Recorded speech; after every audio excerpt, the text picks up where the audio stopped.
I hate these headphones. I need to bring my own. I think they feel better than the last place. That's because you got a big old noggin. Not to be rude. That just because you say not to be rude doesn't mean I don't get to say anything I want. Bless her heart.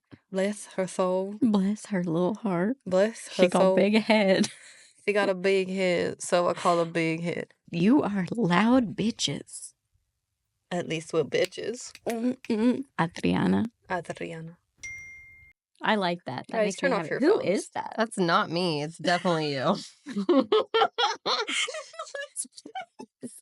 Oh my God. I hope the camera caught that because her eye contact. It's perfect. Welcome to Book Thots Brand Lifestyle Podcast. We are Thoughts for Books, and these are our thoughts on books. For today's episode, we are doing a strip down of Summer in the City by Alex Aster. And for those of you on podcast, I was giggling because Emily was miming the whole time I was speaking. We are thoughts for books. And these are our Thoughts thoughts on books. Before we jump in, we do have a content warning. Today's podcast is rated mature. We are Book Thots after all, so we are going to be using adult language, talking about adult topics. So please pay attention to who may be listening near you. This episode will contain spoilers for Summer in the City. Lastly, I'm going to apologize ahead of time. Maybe we, but definitely Emmy. I've never called you that in my life. It's okay. It's 'cause of- Adriana. It's because of the nickname talk. It is. Lastly, I'm going to apologize ahead of time. Maybe we, but definitely Emily and Jenna will at least mispronounce a name or a place. Since we always start with a dedication, this one is For My Love. You make every day feel like summer. Thank you. Yes, to you, Jenna. I also was going to say, do all dedications not have a period at the end? It's even all It's just open. Yeah, it's an just open. dedication. because all like in this one doesn't have a period at the end. In Powerless, it didn't have a period at the end. Is that like a thing? Dedications often avoid complex punctuation to maintain a direct and personal tone. Periods are considered complex for punctuation. It is if you're me. Emily jumped to that strip down. Strip it down, girl. Strip it down, girl. We open in a nightclub where our 25-year-old main character is out of her element and dressed for a good time, aka stilettos with heels and a short dress. Better than me, because the last time I was in a club, I was in a sweatsuit. Speaking of hot. Speaking of hot, I was dripping in sweat. Comfort sweats, to be precise. Comfort sweats. Link in our bio. We learn Elle has been dragged here by her best friend Penelope for her last night in New York City. In a stairwell, Elle runs into a bouncer. A short conversation fueled by sexual tension later, and the bouncer and Elle are making out. Making out turns into wanting more, and this bouncer asks if he can take Elle home. He states that he can buy anything he wants. Elle is disgusted that he assumes she is the type of person that can be bought. While storming out of the stairwell, she runs into Penelope. Penelope raises her eyebrows in shock because Elle wasn't making out with a bouncer. It was actually the tech CEO of Atomic. Elle turns to him with parting words. I hope this tech bubble pops and your stupid startup dies a slow, painful death. And so, our journey begins. 2 years later, Elle hasn't forgotten that stupid night, and that's apparent as she is on the phone with Penelope talking about him and his recent success of selling his company for billions. That's billions with a B. In the background of the phone conversation, Elle's boarding group is called. Despite her hate for New York City, she is heading back for 3 months. While entering the apartment she is house-sitting renovations for, Elle's agent calls. Sarah's checking in on how her writing is going. Sarah doesn't know that Elle has been stumped for almost a year, but this Summer in the City is supposed to re-spark her creative flow. She said it. She said the title. Grabbing her laptop, Elle heads to find her new home base, a coffee shop. She finally finds one that checks off all of her boxes and opens up her laptop. She doesn't work on the screenplay, but she did organize her inbox. On her walk back to her new apartment, the floodgates open up and it starts pouring rain. Rushing inside and straight to her elevator, Elle is accompanied by none other than the bouncer from the club, aka the CEO of Atomic, aka the billionaire bachelor, aka Parker Warren. She keeps her head down and runs to her apartment door after they both have exited on the same floor. Her floor mate for the summer is Parker Warren, and she just saw him for the first time in 2 years looking like a mop. She hopes he doesn't remember her. And that's exactly what Penelope reassures Elle on the phone later, that he probably doesn't remember her. He might have been Elle's scapegoat for her anger the past 2 years, but the truth is he probably hasn't given her a thought since that night.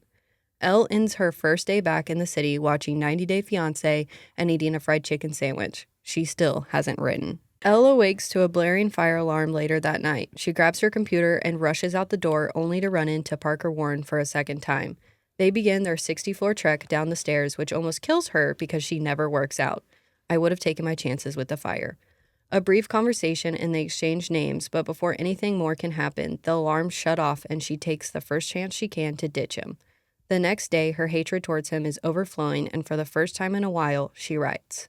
Later, at the coffee shop, the reader learns that Elle has been hired to write a screenplay based off 6 locations. She is getting paid the kind of money she wished for that would have gotten her mom the treatment early enough to save her life. Lost in her thought, enters Parker. He wants to get to know his next-door neighbor, but she'd rather jump off a cliff. She ends the conversation and wishes him the best of luck with Google, where he can try to find out more about her. Later that week, a knock at the door reveals Parker yet again. Parker admits he couldn't find her on Google, but that's besides the point. He needs her. He needs her to be his date. Elle calls Penelope, debating her decision and that dress in the hallway that was delivered with heels. They go back and forth, but Elle ends with the realization that she has to go. He might be her twisted muse. He arrives at 8 o'clock and they head into the lion's den. The lion's den is actually a gal named Edith's house, and this house has the largest terrace in New York City, overlooking Central Park. Kind of makes me wish I was a lion. She was the first one to believe in Parker when he was launching his tech company, and tonight's dinner is to tie up some loose ends for the acquisition. The highlight reel for the dinner? Parker puts his hand on Elle's back, and it makes her heart beat fast and ours. Carissa is a bitch. Parker has a key to the only private park in New York City. Walter is a dick. Oh, and Parker knows that Elle is a very successful screenwriter because of some misdelivered mail. Once they get back, Parker asks Elle on another date. Actually, he asks her to be his girlfriend for the entire summer. He needs a fake girlfriend to take eyes off the acquisition, and after this summer, he's going to be CEO of Virion. Basically, this is his hot girl summer before shit gets real, and Elle needs more writing material and to visit all of her filming locations. They agree to pretend to date for the summer, but no sex, because that always works out in the movies. Their fake relationship is to begin promptly at 7 a.m. for a run. Elle is willing to run, but not before she works. Filming location 1, the Bethesda Fountain. She scribbles down notes of a bride that doesn't look happy and talks things out with Parker. Could this place be her couple's meet cute? Damn it, Parker, her twisted muse, is already helping. The next day, the contractor shows up to Elle's apartment to take measurements for the upcoming renovations. The contractor runs into a jealous Parker on his way out. Parker is dressed to run and to visit filming location 2, the High Line. This becomes a routine over the next few days. Parker, latte, run, writing. On a walk back from a CVS, Elle gets a call from the homeowners of the apartment. It's actually her sister, Callie. Callie is on a world tour with her husband, Pierre, while she is pregnant. Honestly, living my dream. Callie seems a little removed from reality. She doesn't even know what hotel she's staying in because someone else booked it for her, but Elle still loves her all the same. Later, Elle is enjoying her scone at the coffee shop. Parker interrupts to see how their favorite movie couple is doing. Elle is instantly annoyed, and it only goes down from there. Parker needs his fake girlfriend tonight. His friend is in town, and they usually play basketball while the girlfriends watch. Fun. Luckily, this is where we meet some of my favorite characters and least. Taryn, Gwen, and Emily, the coolest. Charles, a dick who can't play basketball. Oh, and Elle decides everyone is playing because she is freakishly good at it. The pickup game ends with Parker and the girls beating a team of what I can only assume are some wannabe frat daddies. We also get a moment where Elle wraps herself around Parker, something a girlfriend would do. They almost get lost in the moment. They are becoming too good at the fake relationship thing. The next day, they visit location number 3, the Summit 1 Vanderbilt, a skyscraper with a clear floor, which is absolutely the worst place for someone who is scared of heights, which Parker is. Luckily, Elle is there to calm him down. She puts her notepad down and holds his hands and repeats, "I've got you." After the skyscraper of terror, she takes him for milkshakes and fries, her favorite comfort food. A great comfort food, in my opinion. During this, he gets a call that there is a hang-up with the acquisition. He will have to go to San Francisco to handle it. Elle realizes she will miss him, and she really does. He shows up at her coffee shop a week later, and electricity races through her chest. He is happy to be back, too, despite the stresses of the acquisition. He then notices something is wrong with Elle. The scone she fell in love with is no longer being served. While throwing her little pity party, Elle gets a text from Taryn wanting to hang out. Elle thinks about saying no, but something is calling her to say yes, so she does. She meets them for dim sum later that night. Emily explains she broke up with that douche Charles because he was selling stories about Parker. They spend the rest of the night laughing, drinking, and singing. After a drunk walk home, Elle makes it to her apartment door to realize her phone is dead. Her phone is the key to the apartment. She is locked out. In a drunken haze, she decides to fall asleep on the couch. Minutes, hours, maybe years later, she awakes to Parker standing over her and insisting she stay over until the contractor is back the next day. She does. Ooh. Parker gives Elle one of his shirts to sleep in and shows her the guest bedroom. But having drank too much, she gets thirsty and snacky, so she sneaks to the kitchen. She thinks she is being quiet until she knocks over the ugliest vase. Parker runs in with his shirt off and you can see all the muscles. He sets her on the counter so she won't cut herself, and she watches him vacuum with lust in her eyes. She admits to missing him, and they're about to kiss when Parker reminds her she needs to get some rest. Screw you, Parker. She awakes the next morning to the smell of breakfast that's been cooked by Parker in his sexy kitchen. Elle's words, not mine. Before she can embarrass herself too much, she heads out with the promise to accompany him to an art auction where they can finally make a big splash with their relationship. The art auction doesn't disappoint. They are given a private tour of everything being auctioned. After the tour, they head into the auction. It's boring, and they begin silently drawing messages on each other's hands, really selling the whole couple thing. Some would say going above and beyond. Parker bids on a bracelet that he thought she liked. She tells him that it was actually the earrings behind it. The rush of the auction and a mean run-in with Carissa has Elle sitting the next bidding out. Parker comes out of the second bidding with the piece of the night, a $50 million necklace, and Elle gets to wear it.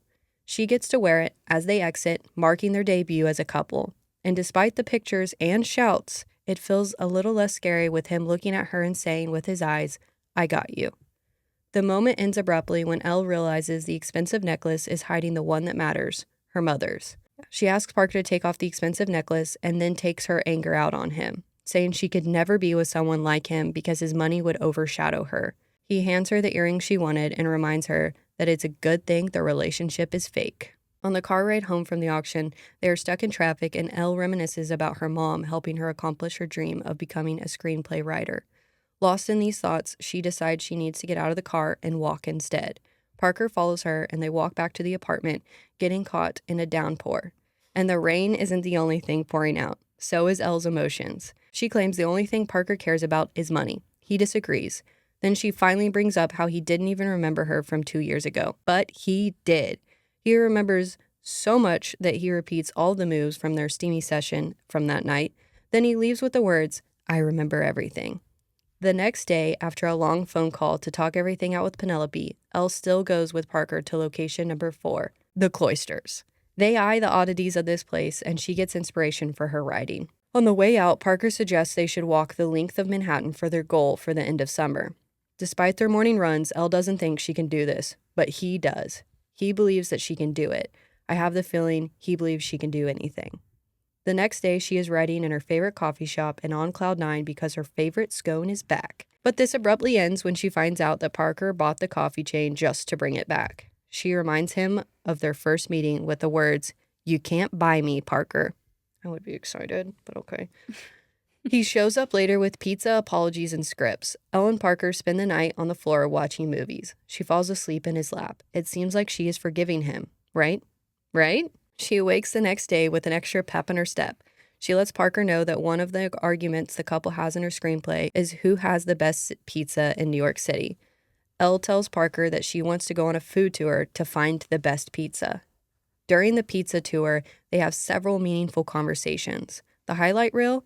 He talks about how he became rich basically overnight. She talks about the only thing she ever dreamed of selfishly buying was a navy blue townhouse right on Gramercy Park, the park that Parker has a key to. Then we learn his dad left when he was little. She tells him that her dad left when she was young too. They continue to try pizzas while looking into each other's eyes to see if the other person likes it or not. The pizza tour ends with them at a carousel about to kiss, but instead she throws up all over him. Despite the throw up, Parker still wants to take Elle on a date that he has planned. The day starts with the botanical gardens, then they go to a Yankees baseball game, then they go to Arthur Avenue, the Bronx Little Italy, They eat their fill and head back in a taxi. Falling asleep on Parker, Elle wakes to one last stop, Manhattan Hinge, where the sun lines up with the streets of Manhattan just right. Kind of like this relationship, just saying. He drops her off at her door and asks her to go with him to his next event, a celebration of his magazine shoot at the club where they met. Later that week, Elle gets dressed with the help of Penelope on the phone, so you know she is looking sexy. Parker even shatters his phone when he drops it at the side of her. They head to the party. We meet another rich douchebag and two babes named Mira and Adriana. Adriana. Elle dances until she notices Parker alone. She goes and sits with him, or rather, on him. Things get heated. They end up in the stairwell where they met, but this time she goes home with him. Insert sexy scene here, but not too sexy because, and I quote, he wants to take his sweet time enjoying her. The next week includes more sexy, but not too sexy time with him, her writing, and dinner with Taryn. He returns from a few days in San Francisco to head to a charity dinner. He wasn't going to go, but decided to since it was one of the charities Elle cares about. She wears a dress he had brought over by a stylist and the ruby earrings from the auction. Don't get too excited, though, because the shit is about to hit the fan. Who's at the event? Her father, CEO of one of the largest pharmaceutical companies. After the run-in, where her father grabbed her arm in public, Elle is telling the full story to Parker. The gist? Her dad was controlling, too controlling, so then her mom left. Eventually, he left too when he couldn't control her or her sisters. Until her mom got sick. Then she knew he had the money they needed, so she reached out. The bad side?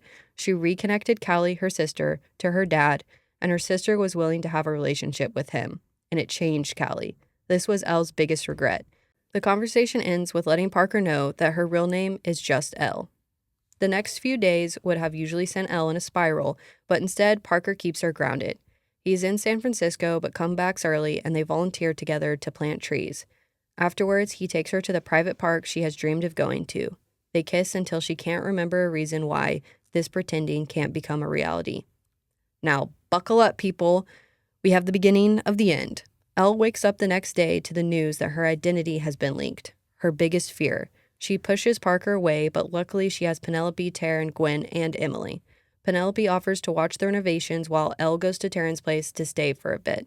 She does. She takes a week to let everything set in, and it's when she reads a message from a fan that she realizes her future isn't that dim.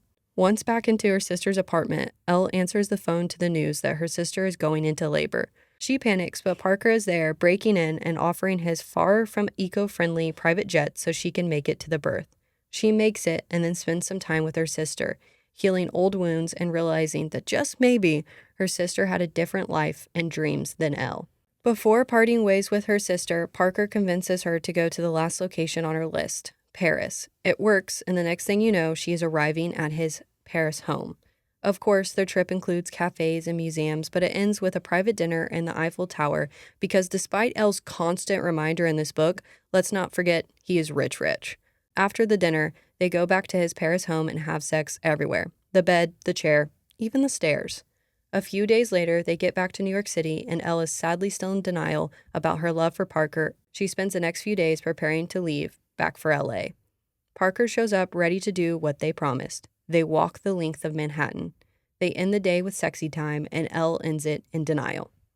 The next day, Parker shows up at her door again, and I'm going to hit the fast forward button because this part angers me. Parker professes his love for Elle in a private proposal and begs her to stay. She says yes until he hands her an envelope where we learn he bought the house she dreamed of buying. This derails everything. She flees to LA. And then finally, Penelope asks the question we've all been wondering. Why are you so obsessed with money? 18 months later? Too long. It's not until Elle goes through her mom stuff and has an epiphany that she finds herself on a flight back to New York City. She buys the house she dreamed of buying from Parker, which also happened to be decorated as a love letter to Elle. No big deal. Elle then gets some advice from the old lady in the beginning and then runs into Parker at a charity gala. It's obvious that they have both been miserable and miss each other. They try to play the long game of texting and hanging out while unpacking and painting, but the truth is they spend the summer falling back in love, getting a dog, babysitting her sister's kid, and then it ends with a proposal, but this time from her. Did you guys want to slap Elle in the face by the end of the book? Like, come on, girl, he is being so patient with you. If I was Penelope, the minute she landed and I saw her and she was telling me that, you know, I really loved him, I'd have been like, girl, your ticket, you need to go back. I think I would have said something even before that moment. I'd be like, do you see how happy you are right now? Yeah. You're never happy like this unless you're with him. So fake relationship or not, something about it is becoming real. She needed that reminder that she kept denying, was that he wasn't just throwing his money at her in her face. Yes, he had money, but he was trying to buy anything that made her happy. And I don't like gifts in that sense of just you're trying to buy their love, and that's how she took it. But the reality is he was willing to do anything for her, and she had to see that that was a different side of money than the controlling aspect that she got growing up. Yes. Yeah, she had only been presented with the controlling aspect of money where you don't learn English, you don't get a driver's license, you don't have a job, you don't get an education. I take care of everything. And then she felt she was being overshadowed if he had money. Like no one would take her success seriously, which Edith even tells her, the old lady, Edith, is like, I never got over that. Everybody always attributed it to my husband or my inheritance. However, as you age, you mature, and you like, it doesn't really matter what other people think. You know what's true, and you have to be comfortable with that for yourself. So I don't know. I didn't really get mad at her. I know you. I didn't. The only thing I got mad at was when we found out that Parker for an entire year sent her flowers every single day and rented billboards that had just like their little not inside jokes, but you know, whatever. Just things between them that they would understand put on the billboards. And then she comes back and she's like, I didn't know if you'd still want me. I'm like, what? What the fuck? She was in denial. That was the only thing that I was upset about.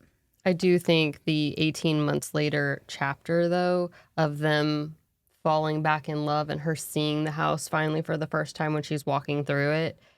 Yes, I do think she needed to buy that on her own for her own sake, because it was something she had dreamt of and she wanted to earn her money and use to get. But at the same time, I loved watching them fall back in love so easily, because it was like, this is showing you guys could never stay apart. Like that part I enjoyed. See, but that part makes me just as angry, because I'm like, you wasted so much time. She did. I get that she needed to grow on her own and deal with her own traumas. Yeah. But at the same time, it took so long. It took too long for me. If I was him, but the problem is I'm a grudge holder, is I would have been like, sorry, like I gave you so much and you didn't receive any of it well. That is a valid point, because you have to look at that man literally went through heartbreak about Yes. 3 times with the same girl. And heartbreak is a serious thing to deal with. I don't know if you listeners have ever dealt with it, but it freaking hurts. Okay, you lose weight. It's not a good deal. Not a good look. We've all experienced Yes. it. Yeah. That's Yes. the best part. Grieving is a process, and you can't really put a timestamp on it. And she was grieving the things that she envisioned for her life through her mother's eyes.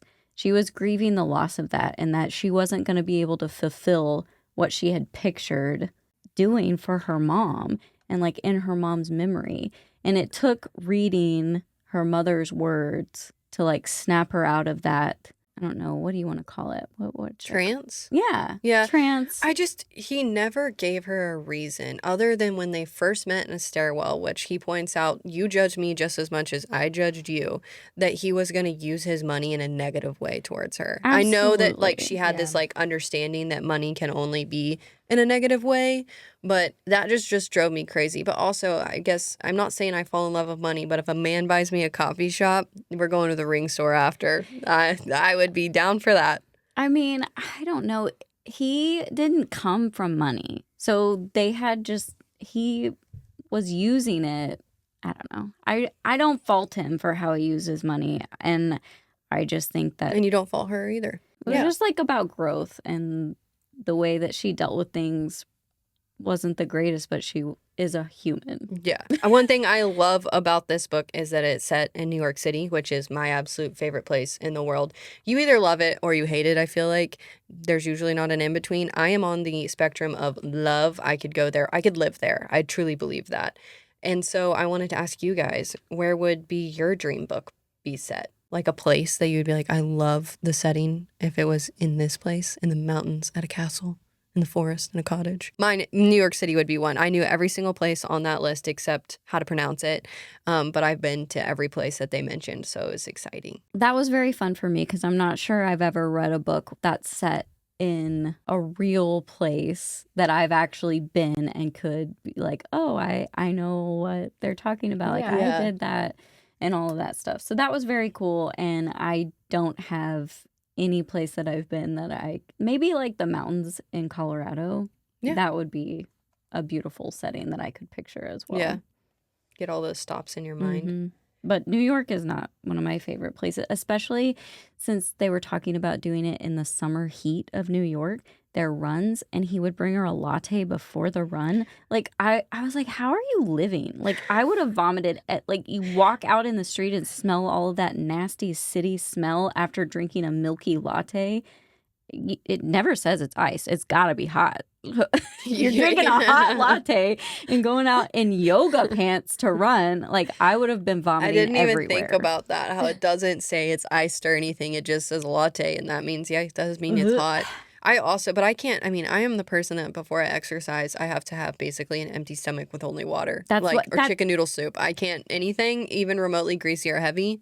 Literally, I will throw up a banana. Yeah. I will throw up. I can't. And so just picturing, she's like, he's at my door again at 6 a.m. or 7 a.m. with a latte. And then we go on our run. I'm like, you are crazy. But I do love the routine of it. I love that they build this routine. I am someone that thrives off a routine. So even them being a couple building that together, or not fake couple, building that together, I loved it. I do wish she would have looked at some of the things, healthy things he was implementing into her life for her.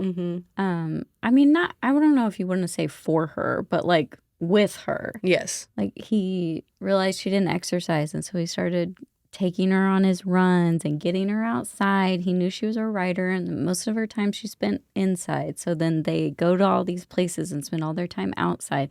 If she could have taken a step back and seen the perspective of what was going on, that it was just so much more than his money that was contributing to their relationship, I think things would have happened a little bit faster. And speaking of the lattes that he'd bring, one of her favorite things are those croissants. Or was it a croissant? It's a scone. Scone Yeah. is the scone. So what is something like that you guys just really look forward to? Maybe in the morning, or just a sweet treat or a snack? Mine is for sure, recently is a shot of espresso first thing in the morning. Well, I am weird. I have to brush my teeth before I can do anything in the morning. Oh. I can't even leave the bedroom until my teeth have been brushed. I don't know why that is, but I can't. I do not want to brush my teeth and then go have coffee. I want to go have my coffee and then go brush my teeth. I like to do a sandwich where it's brush teeth, coffee, brush teeth. I mean, that's probably way healthier for you. I should probably do not. that. I really like a good pastry, so I'm not going to necessarily go pick out a blueberry scone. My favorite right now are cheese Danish. Like, I keep getting cheese Danishes everywhere, and I also like egg tarts. Yeah. Ugh, that's so good. Like, I don't know if I'm going to transition to cold coffee for the summer. I haven't decided yet. Right now, I'm still in hot coffee mode, but a lot of times I switch to iced coffee in the morning. You should drink a hot coffee in the morning and then go on a run. Yep. Their trail of barf behind me. Adriana, what about you? It's something that I haven't had in a while, but I always look forward to it when I do get a chance to have it. But it's a chocolate croissant. Okay. Buttery. Then it has to be like the perfect amount of chocolate. Not too much chocolate. But not too little. Not too little. Yeah. But enjoy every bite with that croissant crunch. Oh, yeah. There's the Pioneer Woman is in Pawhuska, and they have a bakery. I'm sure there's plenty around here that I just don't know about. But they have a chocolate almond one with like it's so good. What is it about a pastry that can like cure almost anything? Sometimes that's all you need. Yeah. Pastries are the best in my opinion. Yeah. The blueberry scone that you had just a second ago. In the honor of doing this podcast today, I had a blueberry scone at the coffee shop.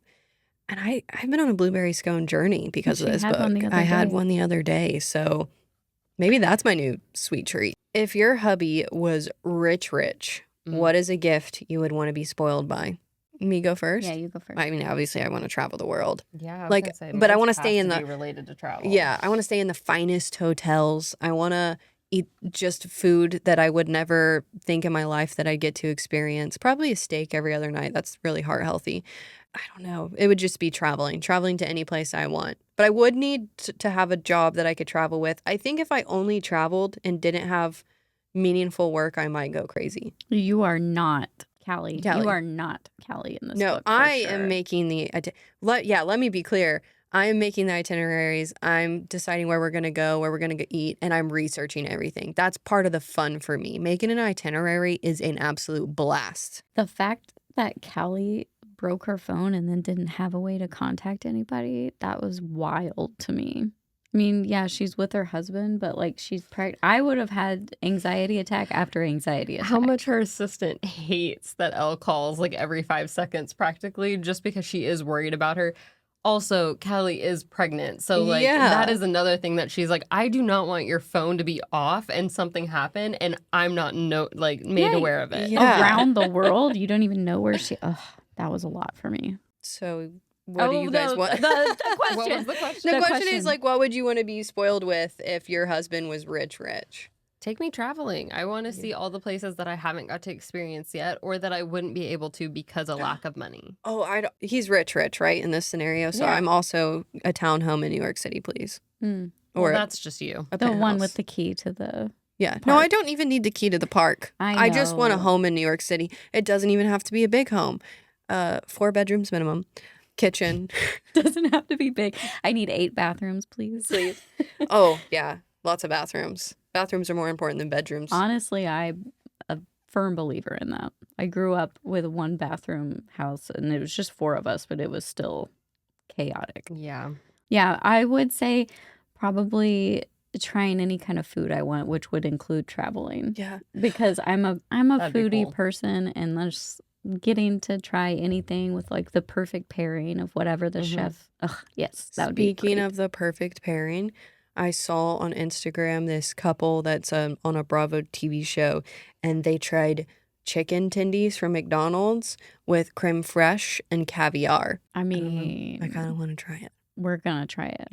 The cheap caviar from Whole Foods, not If money is not an option, can I take a private chef with me everywhere? Yes. Then? Because that is a guarantee. Oh, yes. Fuck yes. And someone to then do I your still makeup wanna and be hair? I still want to be able to experience that culture or that traveling of food. But like at the same time, I also want a private chef with me at all times. That'd be great. You never have to cook again unless you want to.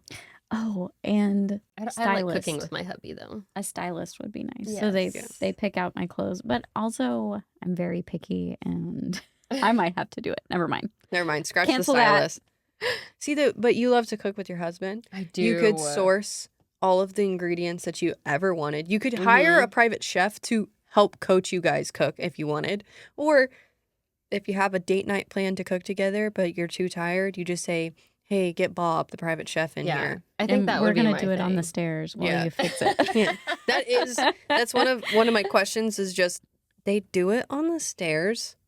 I have that for you. It's sex on the stairs is doable. Okay, it's sex on a rolling library ladder that might be questionable. That one sounds difficult and like an injury waiting to happen. Is a ladder not stairs? Is a ladder not stairs? Are stairs not?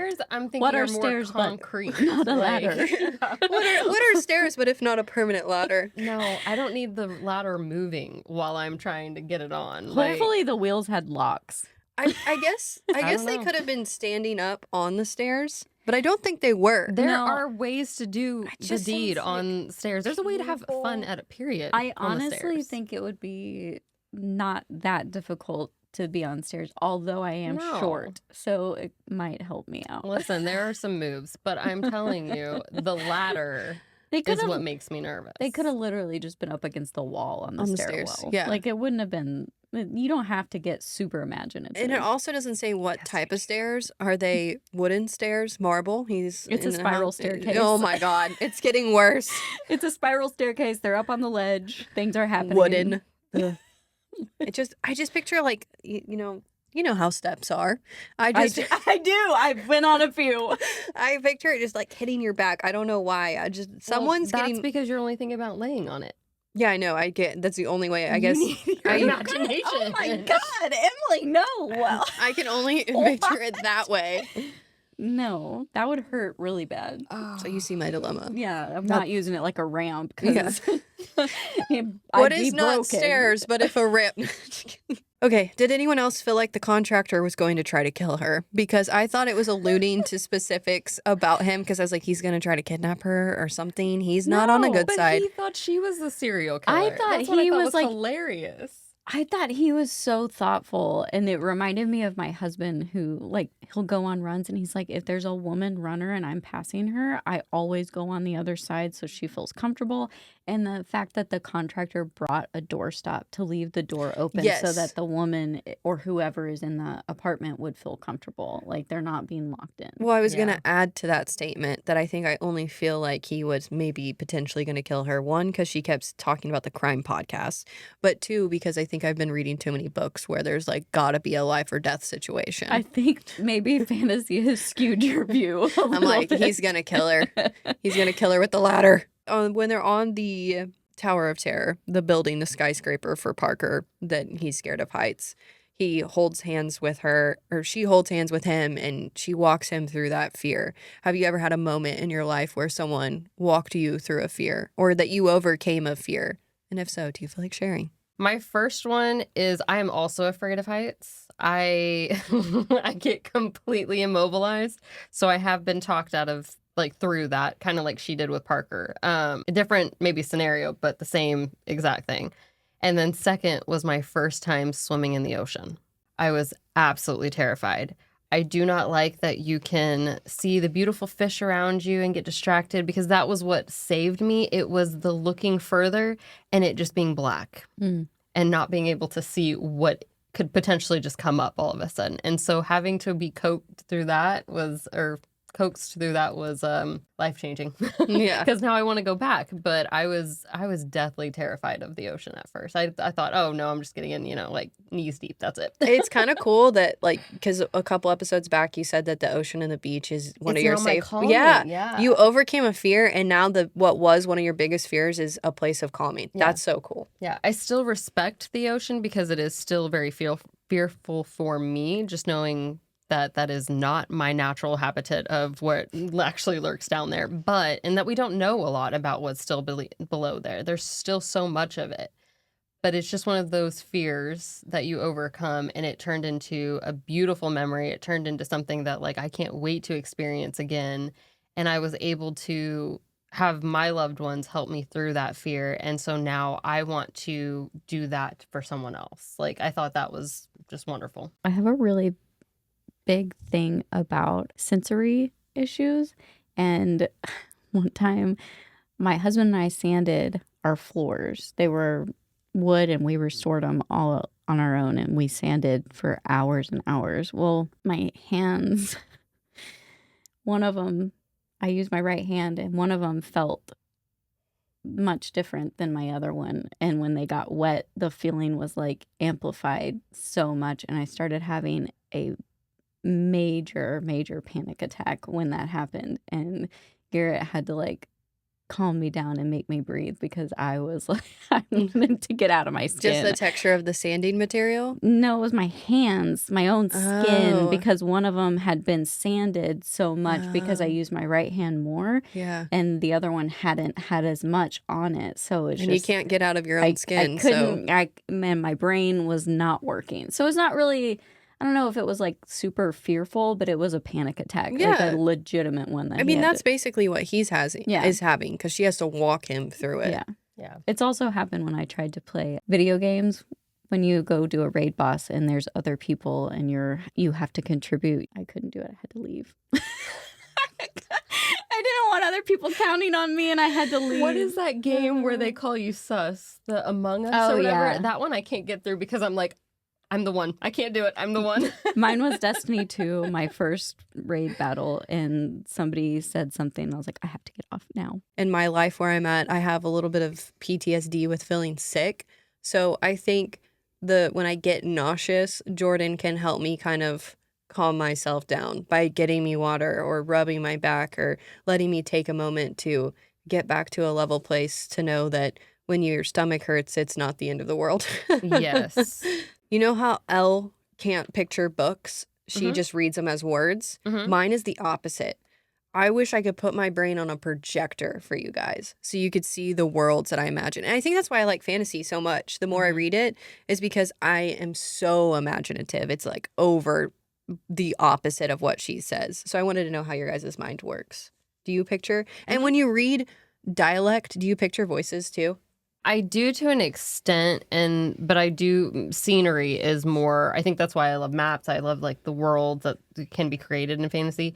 I'm more imaginative with that, and I can visualize that. I personally like descriptive writing to that degree. I know some people don't like too much of it, but that's just me personally because I think it helps. We learned last book, I don't even pay attention to how the author describes things. Sometimes I just make it up on my own. But I don't know if I necessarily see like scene for scene a movie, but I do catch myself if I'm reading and something happens like, oh, I got to pause it. And I'm like, oh, no, wait. You don't have to do that. I just set the book down. And I do hear the voices, I think, because if I'll try and listen to it or if it's made into a movie or something, I'm like, that's not right. It's not the character. That's why that kind of I thing. can't do audiobooks. I mean, I want to try. I'm going to keep trying because it'd be so beneficial to my life. But I just picture their voices so much that even the best narrators, it's nothing against them. It's just that's not that character's voice. If you could go on a food tour and pick the food that you're going to choose to do the food tour for, are you going to pick pizza? Because they obviously do pizza for her movie that's coming out. Or what is the food you're choosing? I'm with Parker in that I'm not a huge pizza person. I like fried foods. I'm just a fair kind of send me. You're Oklahoma. Send me to the nastiest little burger joint in town and give me some onion rings, some fries, some funnel cake, deep fried cheesecake. I mean, I'm like so the your dream worst junk foodie there is. Your dream would be going to like the different state fairs or something. No. Probably. I also really like pasta. Anything with a carb. I would not mind a pizza tour. Although I do feel like I would probably be like Elle, where it's like at some point throughout the pizza tour, you've had so much, even if you're only taking like a couple bites of each, because you do have to give it a fair chance. Like at some point I'm going to get sick, but it's worth it. Sacrifice it all for that pizza tour. I don't know if pizza would be the only thing. I mean, there would be multiple things I think I would be willing to do a food tour. But because of this book and that like reminiscent, because I'm so looking forward to going back to New York City after not having been there for so long, I am looking forward to trying the pizza there again. Because I love New York style pizza, but I also love, Neapolitan pizza. I don't think I'm a Chicago style pizza. I think that's too much for me. But I want to go to Chicago to try first, before I can rule it out. I feel like it's a casserole at that point. Yeah. It's just so thick. It's no longer a pizza. I want it to be floppy. I want to flop it and fold it in like half. Thank you. Yeah. I would choose either ramen or French fries. Ooh, like go on a tour and you try the different textures of French fries. Because I'm very specific. Also, the amount of salt. What kind of salt are you using? Does it have a little flair to it? Is it regular salt? Is it pink? Himalayan. Yeah, there you go. Ramen is actually, I think, the first food ever that I just don't get tired of. When my husband and I just recently took a trip to Seattle, we had it 3 days in a row, and I could have done it a fourth day. I just feel like didn't. You can't go wrong with ramen. When you asked me about a food tour and I completely forgot about my love for Asian food. Yeah. I don't know how that happened. You just love fried food too much. I do. It love overshadowed fried food, but like an Asian food tour. Yeah. Oh. Have you ever had a moment where you saw someone not looking your best? I don't understand that question. What are you meaning? Someone not looking your best? So the first time she sees him in 2 years, she looks like a little rag doll. Oh. So have you ever had an embarrassing moment where the floodgates had opened? Yes, you really loved that line. So one where you just saw someone not looking your best, like maybe like super embarrassing. I'm not talking I was at Walmart and didn't have makeup on, unless that is your most embarrassing you've ever looked. I'm sure I have. I look disgusting a lot of the time. I just wear whatever old t-shirt and shorts, and You don't, that's my 'cause go-to. I specifically think about in 8th grade, I was about to say indoctrinated. I was getting induced into, Induced? no, not induced. Inducted. Inducted to NJHS, Not National Juniors she Honor wasn't- Society. She wasn't induced as an 8th grader. No, scratch that. But I was going into the NJHS. They had like a ceremony in the morning, and I woke up late. So I'm sure my hair was like a frizz ball, but I was in a dress, and my mom took me. And when we got there, I realized I had grabbed 2 right shoes. So I had to walk down and receive my award in 2 right shoes. They're like, oh, that girl is limping. I wonder if she's okay. It's just because I was wearing 2 right shoes. Oh. And so that obviously has stuck with me. I'm 30 years old and I'm talking about that moment. Who knows? Maybe no one noticed. Everyone's going to look back to see if they had a family member recording that. Yeah, just so if they you can could, look. I'd love to see the footage because I talked about it last episode where when I first straightened my hair, I only did certain sides. Yeah. So if I was in a hurry, I'm sure maybe only one side got straightened. So it's like, who's that girl with the crazy hair and the 2 right shoes? That is when I think of not looking my best at a moment. I think of that moment a lot. I don't know if I can't think of it. I mean, I'm sure you've seen, I mean, I live in my hometown in the sense that like if you run into me, I'm sure I don't look my best, but it is what it is. Right after I had and I was in the hospital and probably very close to death, I went he was in the NICU and I went to breastfeed him, and there was a doctor on call there checking the babies out, and he looked at me, he was like, "Are you always this pale?" And It's not something you want to hear from the doctor. I probably had like too much blood loss and was like pale, and He was asking he like was a question. genuinely concerned, and my sassy ass mouth went, no, actually I got up early to get ready just for you. He's like a caring doctor. Hey, what you look like after birth is no one's business. Nobody. Yeah, that's what I No. was thinking. I wasn't thinking I probably needed a blood transfusion and this guy like is concerned for my health. I was thinking, you asshole, I just gave birth to this baby you're staring at. I made that. Well, should we go from there to jump into our favorite moments? Might as well. Perfect. So, do you guys have a favorite moment you wanted to mention? I do. Yeah, you're breaking out the Kindle. Well, I texted you guys because I was crying. Well, while you're doing that, I'm just going to say one of my favorite moments and lines is on page 105 if you're reading the hardback, and it says, "I strive to be Emily level cool." And that really resonates with me. I will say that I'm a little jealous both of your all's names were in this book and mine It was wasn't. awesome. Like, what the Where's Jenna? Where's my character? We need to like text Alex and say, "Hey, next book, put all 3 of us in, would ya?" Right? all be in. We'll take the dedication if you don't have room. No period necessary.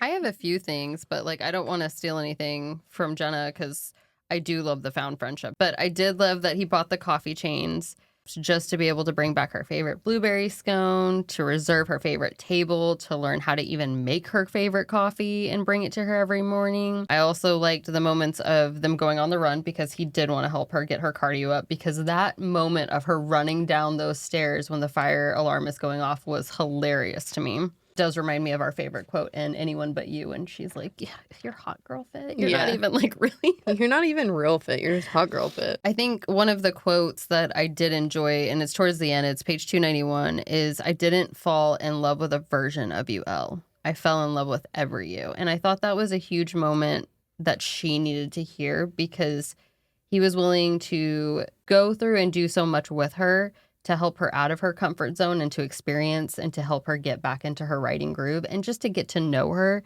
And there was so many ups and downs, even of her, whether she was afraid of how she looked because she didn't want to leave her sweatpants, like nobody cared, but also just getting to see every aspect of her loves, her, what makes her cry, like just what made her her. And that was a great moment for me. I loved all of those moments that you're talking about where Yes. she realized she had anxieties about something and that she was overcoming them. Right. That is just something that resonates deeply with me. Yes. But one of my favorite moments that I took a picture of and sent you guys when I read it was when Taryn sees what happened to Elle online about her dad saying he was in charge of all the money and contributed to her career forever.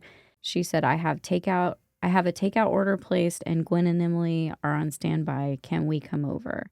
And then Penelope's already there and she immediately meshes with the friend group. And then everybody is just on mattresses in the living room being there for their friend as she is grieving. And they're fine with not talking about it. They're just eating junk food and being there with each other. And that was just so special for her to have found a group of friends that she can rely on like that. I think that is almost like natural for girls to Yeah. be there for each other. I don't know if it's something in our blood or what, but it just seems like we know how to show up for each other.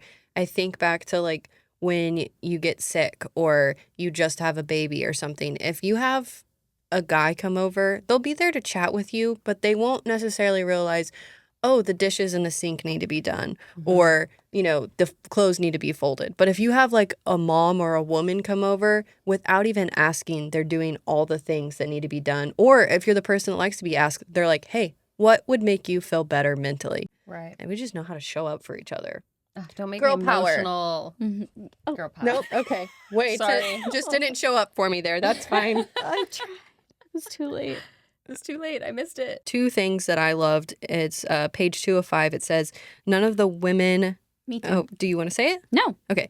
None of the women before me ever got to do anything but work. But you're going to do more than that. You're going to dream. You're going to do it. And that is her mom talking to her and talking about her being able to accomplish her dreams. I don't even know how to explain why I loved that. Oh, well, because it's just beautiful. It's I mean, right previously, I also highlighted on page 204 where as a daughter, you realize your mom's a person. Mm-hmm. Like my mom was a person, she had dreams. And then she decided, ultimately sacrificed her own dreams so that her daughters would have the chance to live theirs out. Oh, yeah. So that is just, that's why I think you probably really liked it, because it's just beautiful watching a mother do that for her child, and then a child realizing that's what her mother did. Yeah. That is, I mean, that takes a lot of growth and perspective too as a person, because growing up, you don't really realize that your parents are real people and they're going to make mistakes Yeah. too. I mean, I think that that's also why her and her sister didn't get along very much. And because Callie realized that her mom was just a person and that she had faults too, and that she made a decision for her children's lives, but she didn't consult her children making that decision. And you can't as a parent. Yeah. Sometimes you just got to go with it.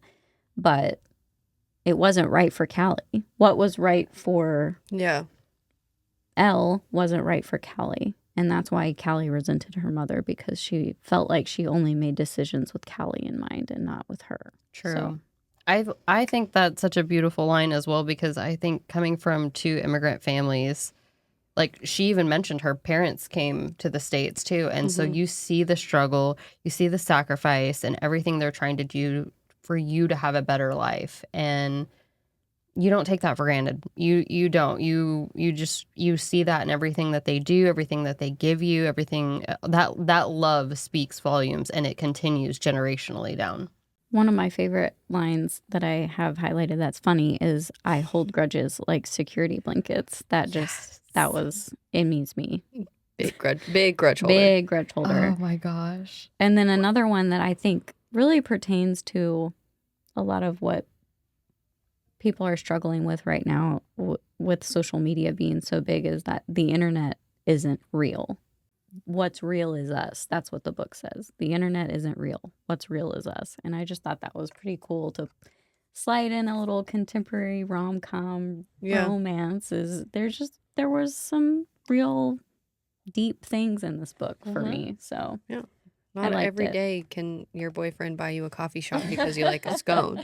I mean, one more line that I liked is on page 238, and it says, nothing in life is endless. And then Parker responds with, love is, Elle. And it's just so simple because that I actually truly agree with that statement.